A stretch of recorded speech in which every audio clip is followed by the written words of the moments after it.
Hello everyone. In today's video, I will show you how to create an app using Google AI Studio step by step.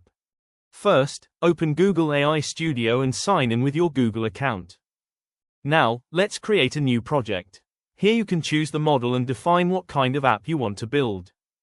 The most important part is writing a good prompt. The better your instructions are, the better your application will perform. I am now giving detailed instructions for my app. Once the prompt is ready, click on Generate. Google AI Studio will now create the application based on our instructions.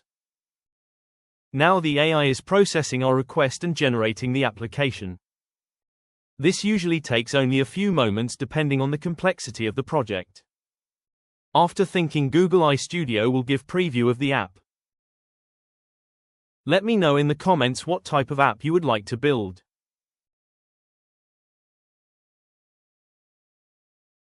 And that's it. We have successfully created our app using Google AI Studio. If you found this tutorial helpful, please like the video, subscribe to the channel, and let me know in the comments what type of AI app you would like to build next. Just imagine, an idea that existed only in our mind a few minutes ago has now become a functional application with the help of AI. Thank you for watching, and I'll see you in the next video.